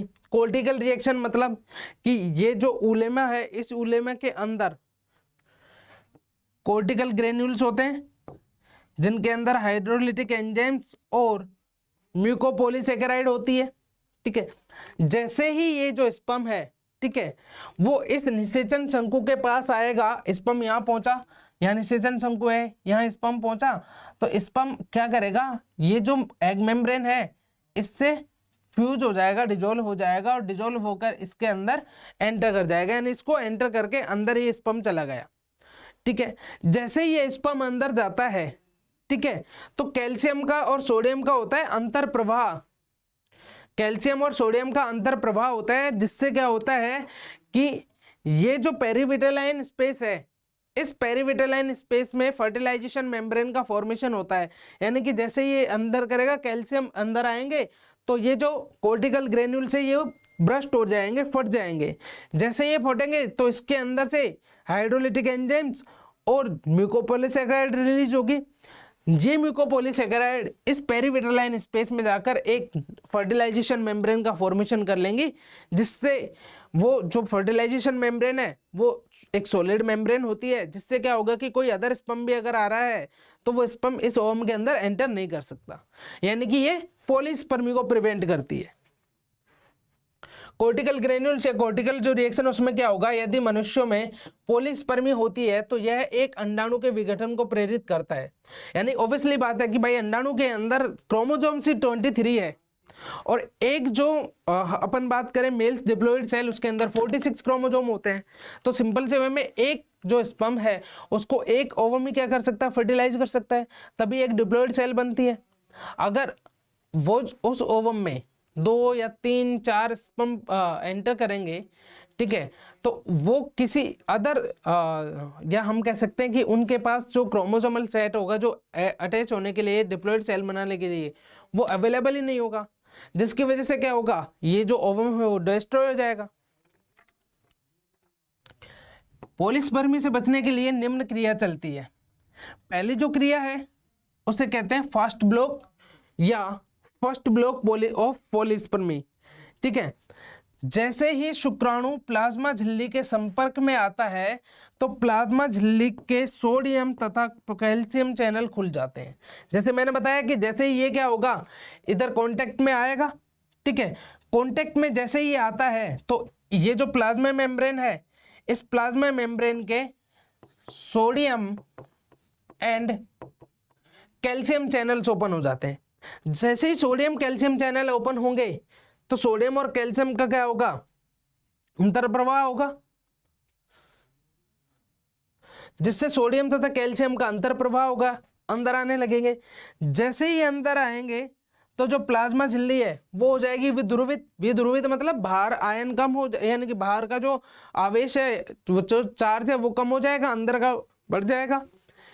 इस कंडीशन को बोलते हैं first block of polyspermy. First block of polyspermy में सिंपल सा क्या हो रहा है कि जो स्पर्म है ओवम की जो मेम्ब्रेन है उसके कांटेक्ट में आ रहा है, जिससे उसके सोडियम पोटेशियम चैनल ओपन हो रहे हैं। अब जैसे ही सोडियम पोटेशियम चैनल ओपन हो रहे हैं तो ये जो आयन्स है सोडियम पोटेशियम ये ओवम के अंदर एंटर करते हैं। जैसे ये ओवम के अंदर एंटर करेंगे तो वो जो उलेमा है, ठीक है, वो जो उलेमा है, ठीक है, वो क्या हो जाएगी, डिपोलराइज हो जाएगी, विध्रुवित हो जाएगी। जैसे ये विध्रुवित हुई, ठीक है, तो इस विध्रुवित होने तक की कंडीशन को बोलते हैं अपन फर्स्ट ब्लॉक या फर्स्ट ब्लॉक ऑफ पॉलीस्पर्मी, ठीक है। अब इतना होने के बाद में नेक्स्ट जो प्रोसेस चलती है, ठीक है, उसको कहेंगे हम सेकंड ब्लॉक या श्योर ब्लॉक या स्लो ब्लॉक ऑफ पॉलीस्पर्मी। ये जो सोडियम वाली जो उलेमा जो डिपोलराइज हो रही थी, ठीक है, तो उलेमा के डिपोलराइज होने की जो प्रोसेस थी बड़ी फास्ट चलती है, इसलिए इसको फर्स्ट ब्लॉक ऑफ पॉलीस्पर्मी बोलते हैं। अब हम बात करते हैं slow block of polyspermy. Slow block of polyspermy में क्या होगा, जैसे ही ये जो अंडाणु है, ठीक है, इसके कोश जैसे देखो क्या हो रहा था, वो जो मेम्ब्रेन है उसकी परमेबिलिटी चेंज हो रही थी, यानी कि वो मेम्ब्रेन डिपोलराइज हो रही थी। जैसे ही ये डिपोलराइज होती है तो हमने पढ़ा है कि ये जो उलेमा है इसके अंदर यहाँ पर कोर्टिकल ग्रेन्यूल्स प्रेजेंट होती है और इन कोर्टिकल ग्रेन्यूल्स के अंदर, ठीक है, हाइड्रोलिटिक एंजाइम और म्यूकोपॉलीसेकेराइड प्रेजेंट होती है। अब जैसे ये अंदर एंटर करता है तो क्या होगा, ये कोर्टिकल ग्रेन्यूल्स क्या होंगी, फटेंगी। पॉलीस्पर्मी को रोकने के लिए कोर्टिकल ग्रेन्यूल्स फटती है तथा पेरीविटेलाइन स्पेस में म्यूकोपॉलीसेकेराइड को रिलीज कर देती है, जो कि पॉलीस्पर्मी को रोकने के लिए पेरीविटेलाइन स्पेस में एक नई निषेचन झिल्ली का निर्माण करती है। यानी कि अब इस डायग्राम में देखो कि जैसे ही क्या हुआ, ये इससे अटैच हुआ, अटैच होने के बाद में ये अंदर जैसे ही एंटर किया इसने, तो एंटर होने पर ये जो कोर्टिकल ग्रेन्यूल्स थी सारी क्या होगी, फट गई। और फटने के बाद में ये जो स्पेस है पेरीविटेलाइन स्पेस, इस पेरीविटेलाइन स्पेस में म्यूकोपॉलीसेकेराइड को क्या कर दिया, रिलीज। ये क्या हो गई, म्यूकोपॉलीसेकेराइड।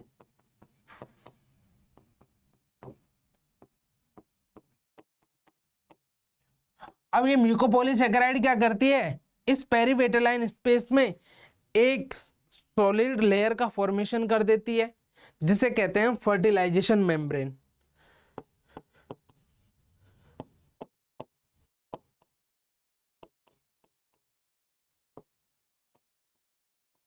अब ये फर्टिलाइजेशन मेम्ब्रेन क्या करती है कि अदर कोई स्पर्म भी अगर आ रहा है इसके अलावा, ये तो एंटर कर ही गया, ठीक है, यानी कि इसने तो ओवम को फर्टिलाइजेशन कर ही दिया, अगर इसके अलावा और भी अदर स्पर्म्स आ रहे हैं, ठीक है, तो वो देखो कोरोना रेडिएटा को क्या कर देंगे, डाइजेस्ट कर जाएंगे, ठीक है, जोना पेलिसुडा को भी डाइजेस्ट कर जाएंगे, लेकिन ये जो फर्टिलाइजेशन मेम्ब्रेन जो बनी है उसको डाइजेस्ट नहीं कर पाएंगे।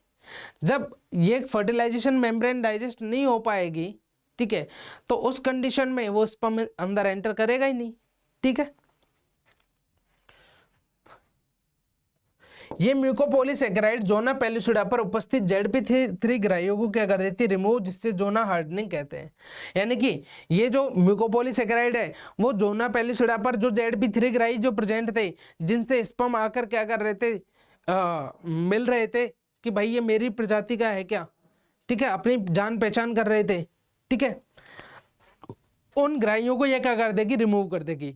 तो नेक्स्ट जो भी स्पर्म आएगा उसको कोई ग्राही मिलेगा नहीं जुड़ने के लिए और वो अंदर एंटर करेगा नहीं। अब नेक्स्ट है ऊप्लाज्म में शुक्राणु का प्रवेश। अब देखो ये जो ऊप्लाज्म है इसमें शुक्राणु का प्रवेश कर रहा है, पूरा जो शुक्राणु का पार्ट है ये मिडिल पार्ट है, ये सेंट्रियोल हो गया और ये इसका न्यूक्लियस हो गया, पूरा ये अंदर आ जाता है ऊप्लाज्म में। संपूर्ण शुक्राणु में प्रवेश कर संपूर्ण शुक्राणु अंडाणु में प्रवेश कर जाता है, लेकिन बाद में मध्य भाग तथा पूंछ नष्ट हो जाती है। यानी पूरा शुक्राणु प्रवेश कर गया, फिर मैंने बताया था कि मध्य भाग नष्ट हो जाएगा, इसके माइटोकॉन्ड्रिया कोई काम नहीं आएंगे, ठीक है, और टेल का फिर कोई काम रहेगा ही नहीं, पूंछ का, तो ये भी नष्ट हो जाएगी, बचेगा सिर्फ केंद्रक वाला भाग और तारक काय, ठीक है।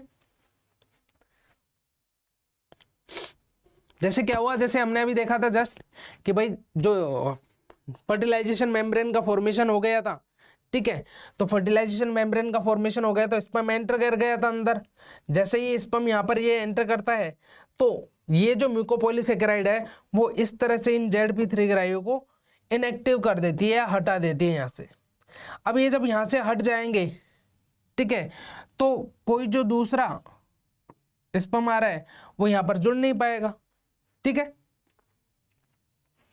अब देखो जैसे ही क्या होगा, ये स्पर्म इसके अंदर एंटर करेगा, जैसे ही स्पर्म ओवम के अंदर एंटर कर गया, मध्य भाग नष्ट हो गया, इसका पूंछ नष्ट हो गई, केवल सेंट्रियोल बचा है और इसका जो न्यूक्लियस है वो बचा है।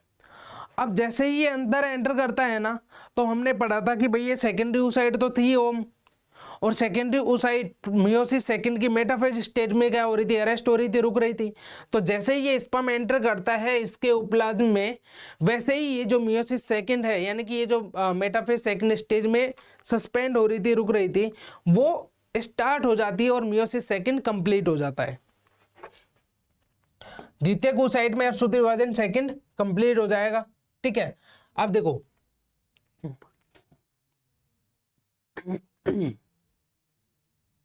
जैसे ही ये शुक्राणु इसके अंदर एंटर करेगा, ओवम के अंदर, अंडाणु के अंदर, तो शुक्राणु क्या करता है, जो MPF यानी कि जो मेटाफेज प्रोमोटिंग फैक्टर है उनको ये नष्ट कर देता है। जैसे ही मेटाफेज प्रोमोटिंग फैक्टर नष्ट होंगे तो ये शुक्राणु APC यानी कि एनाफेज प्रोमोटिंग कॉम्प्लेक्स को एक्टिव कर देता है। मेटाफेज के बाद एनाफेज प्रोसेस आती है, ठीक है।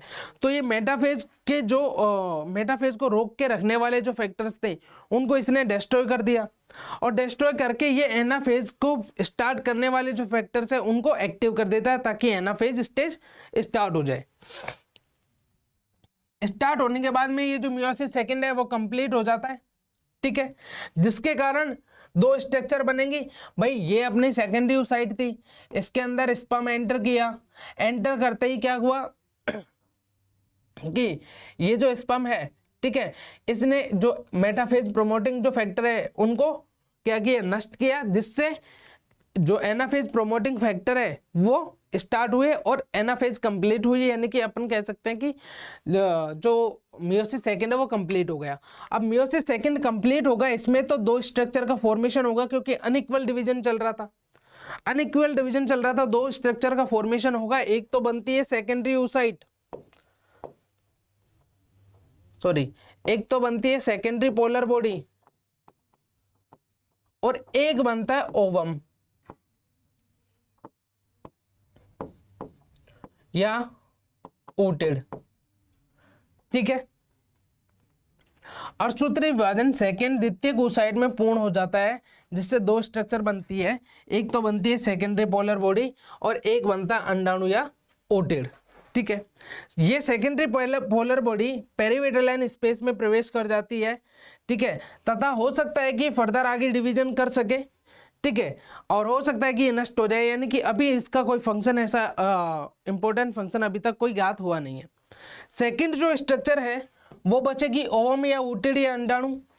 अंडाणु होता है हैप्लॉइड यानी अगुणित, ये एक्टिव होकर प्रोटीन संश्लेषण इंक्रीज करेगा, माइटोकॉन्ड्रिया एक्टिविटी को इंक्रीज करेगा, ठीक है। माइटोकॉन्ड्रिया की जो इनहेरिटेंस होती है ओवम में वो होती है मैटरनल इनहेरिटेंस, यानी कि इसके अंदर ये जो माइटोकॉन्ड्रिया है वो माता से प्राप्त होंगे, जबकि सेंट्रियोल की जो इनहेरिटेंस है वो होती है पेरेंटल या पैटर्नल, यानी कि निषेचन के पश्चात इसमें जो सेंट्रियोल आता है वो आता है शुक्राणु के साथ, तो वो हो गया पैटर्नल। तो सिंपल से में कह सकते हैं कि अंडाणु के अंदर माइटोकॉन्ड्रिया माता से आते हैं, सेंट्रियोल पिता से आता है, ठीक है। अब नेक्स्ट जो प्रोसेस है वो हो गया अपना युग्मक संलयन, ठीक है। युग्मक संलयन में अब क्या होगा भाई कि जो शुक्राणु है वो अंदर एंटर कर गया, ठीक है। अंडाणु का उपप्लाज्म में जब ये एंटर गया तो शुक्राणु का जो साइटोप्लाज्म है और अंडाणु का जो साइटोप्लाज्म है उन दोनों की होगी मिक्सिंग। जो शुक्राणु और अंडाणु के साइटोप्लाज्म की जो मिक्सिंग है उसे कहते हैं हम प्लाज्मोगेमी, ठीक है। Mixing of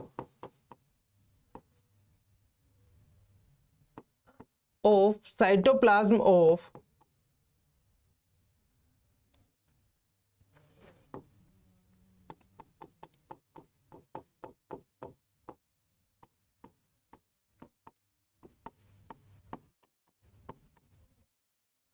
cytoplasm of ovum and sperm, ठीक है।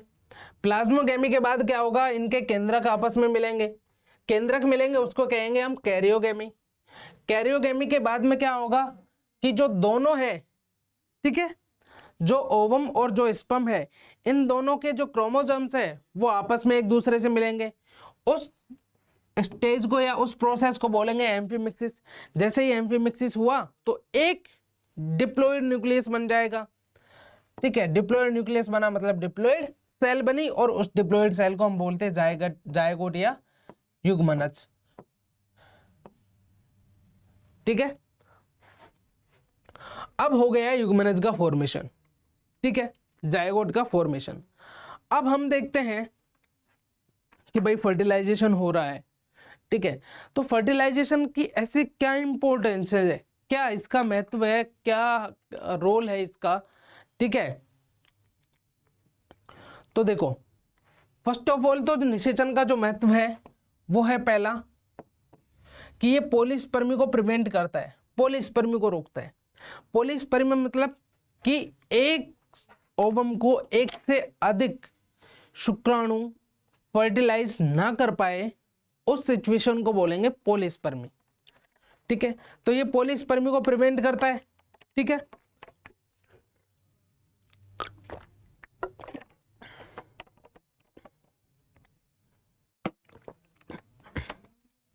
सेकंड अपन बात करें कि ये डिप्लॉइड को रिस्टोर करता है। डिप्लॉइड को रिस्टोर करने का मतलब क्या हो गया, देखो एक जो सामान्य कोशिका होती है, ये सामान्य कोशिका होती है डिप्लॉइड, हमारे सेल की सिर्फ अंडाणु और शुक्राणु दो कोशिकाओं को छोड़कर शरीर की सारी जो कोशिकाएं हैं वो होती हैं द्विगुणित कोशिकाएं।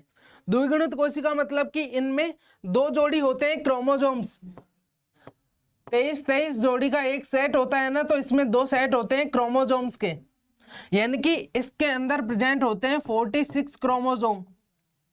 नॉर्मल बॉडी सेल है वो डिप्लॉयड होती है, 46 क्रोमोसोम होते हैं, लेकिन हम बात कर रहे हैं कि भाई ओवम जो स्पर्म है वो हैप्लॉयड होते हैं, इनके अंदर एक एक क्रोमोसोमल सेट होता है, ठीक है। तो फर्टिलाइजेशन क्या कर रहा है, डिप्लॉयड को वापस से रिस्टोर कर रहा है। डिप्लॉयड को रिस्टोर मतलब कि फर्टिलाइजेशन में एक हैप्लॉयड जो सेल है, ठीक है, जिसे हम ओवम, और दूसरी हैप्लॉयड जो सेल है जिसे हम स्पर्म कहते हैं, ये दोनों फ्यूज होते हैं। अब दोनों हैप्लॉयड है मतलब कि दोनों के पास एक एक जोड़ी क्रोमोसोम्स हैं, 23 इसके पास क्रोमोसोम है और 23 इसके पास, ठीक है। अब ये दोनों फ्यूज होंगे और फ्यूज होकर एक डिप्लॉयड सेल बनाएंगे जिसे हम जाइगोट बोलते हैं, और उस डिप्लॉयड सेल के अंदर 46 क्रोमोसोम होंगे। मतलब कि नॉर्मल बॉडी सेल में 46 क्रोमोसोम होते हैं, या कि नॉर्मल बॉडी सेल है वो डिप्लॉयड होती है। तो ये क्या कर रहा है, डिप्लॉयडिटी को या द्विगुणिता को क्या कर रहा है, वापस से रिस्टोर कर रहा है, ठीक है। यानी कि अर्थात दो अगुणित युग्मक मिलकर एक द्विगुणित कोशिका का निर्माण करते हैं, और उस द्विगुणित कोशिका को कहते हैं हम युग्मनज या जायगोट, ठीक है। ये युग्मनज में विदलन का प्रारंभ भी करता है। भाई सिंपल सी बात है कि भाई जब जायगोट का फॉर्मेशन होगा तब ही तो उसमें क्लीवेज डिवीजन चलेंगे, जायगोट बनेगा नहीं तो क्लीवेज डिवीजन चलेंगे नहीं, ठीक है।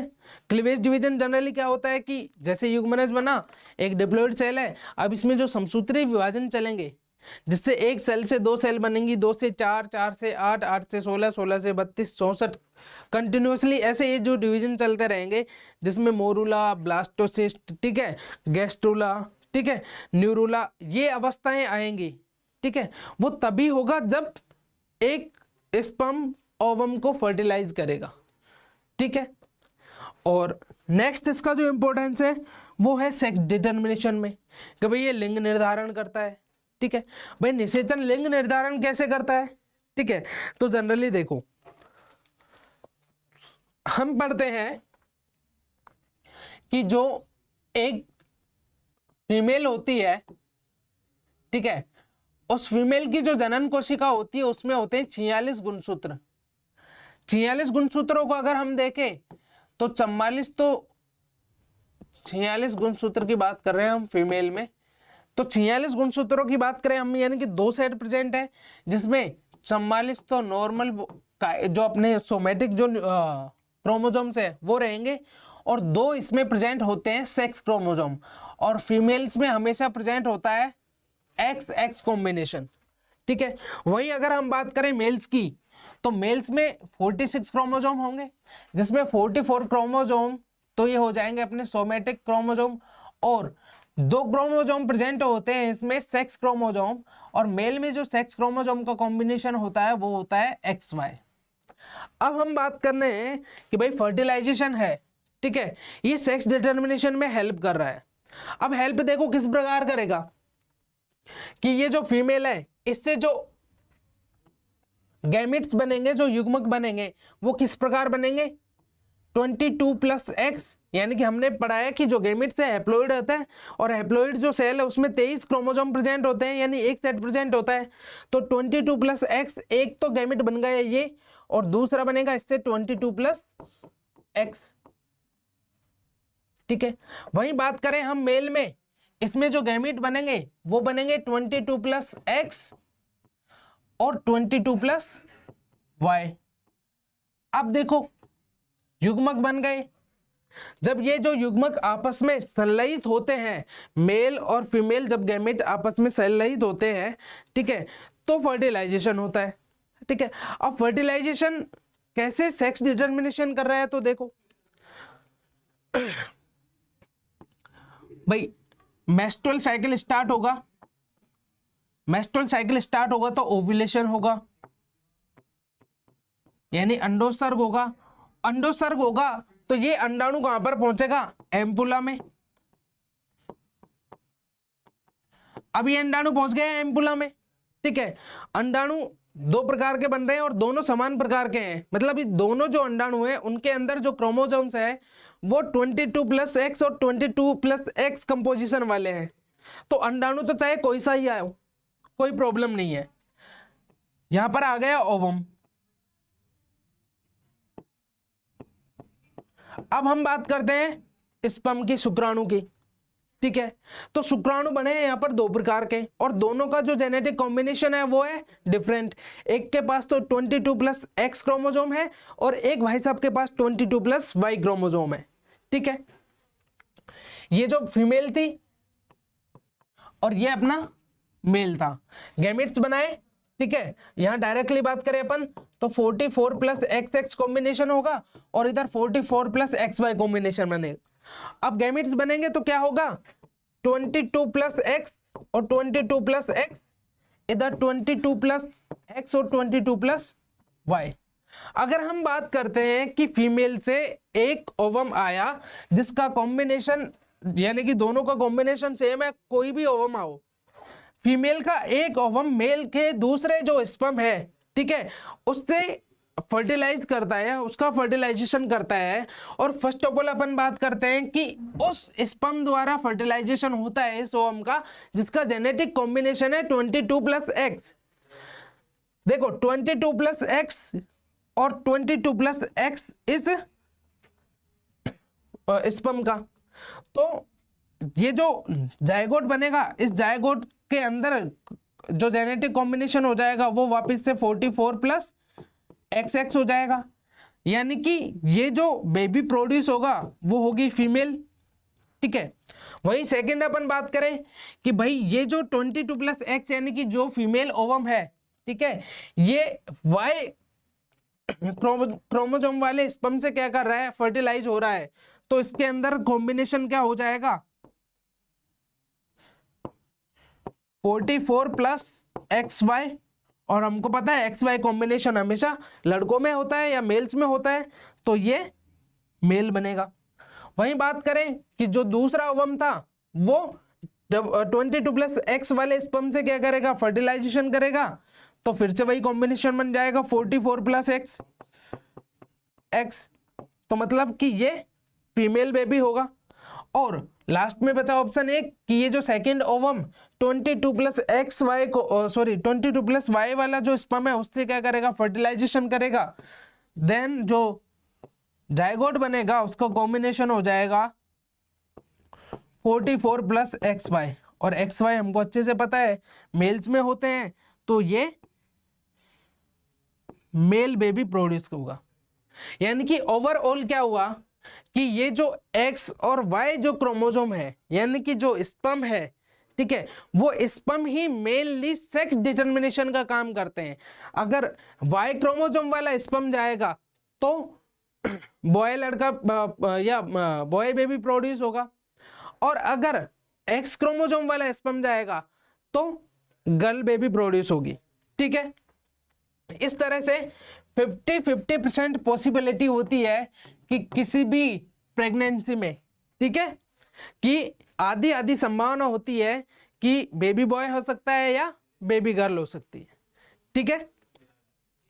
इस तरह से ये जो फर्टिलाइजेशन है ये डिसाइड करता है या ये डिटरमाइन करता है कि कैसे प्रोड्यूस होने वाला जो बेबी है वो मेल होगा या फीमेल होगा, ठीक है। यानी कि उस बेबी का जो सेक्स है उसका डिटरमिनेशन करता है ये फर्टिलाइजेशन, ठीक है। तो इस तरह से ये इंपॉर्टेंस होती है फर्टिलाइजेशन की, ठीक है। तो आज की क्लास में हमने जनरली ओवम की स्ट्रक्चर डिस्कस की, ठीक है, फर्टिलाइजेशन की प्रोसेस देखी कि कैसे ओवम को एक स्पर्म फर्टिलाइज कर रहा है, ठीक है, और फर्टिलाइज करके उसने बना दिया है एक जायगोट, ठीक है। अब जो नेक्स्ट वाली क्लास है उस क्लास में हम देखेंगे कि ये जो जायगोट है इसका डेवलपमेंट किस प्रकार होता है, यानी कि जो पूरी एम्ब्रियोजेनेसिस की जो प्रोसेस है वो देखेंगे हम नेक्स्ट क्लास में, ठीक है। आज के लिए और क्लास एंड करने से पहले हम एक प्रॉब्लम सॉल्व करते हैं। क्वेश्चन है अपना, अंडाणु में अनुपस्थित होता है, अंडाणु में ये जो संरचनाएं ये ऑप्शंस दे रखी है इनमें से कौन सा पार्ट अनुपस्थित होता है। देखो केंद्रक अंडाणु में प्रेजेंट रहेगा, माइटोकॉन्ड्रिया इनकी तो इनहेरिटेंसी मैटरनल होती है तो ये तो प्रेजेंट रहेंगे, कोर्टिकल ग्रेन्यूल्स ये तो ओवम में रहती है, लेकिन याद करो तारककाय या सेंट्रियोल, ये जो सेंट्रियोल था ये आ रहा था स्पर्म के साथ, तो ये अंडाणु में एब्सेंट होता है, तो यहां पर अपना आंसर क्या होगा, ऑप्शन सी। ठीक है, तो जनरली आज की क्लास में हमने ओवम की स्ट्रक्चर कंप्लीट कर ली, फर्टिलाइजेशन कंप्लीट कर लिया, जायगोट बना लिया। ठीक है, अब नेक्स्ट क्लास में हम एम्ब्रियोजेनेसिस स्टार्ट करेंगे। ठीक है, इसको एनसीईआरटी से पढ़िएगा आप, इसकी डाउट सोल्व कीजिएगा। ठीक है, बाकी हम एम्ब्रियोजेनेसिस स्टार्ट करेंगे नेक्स्ट क्लास में।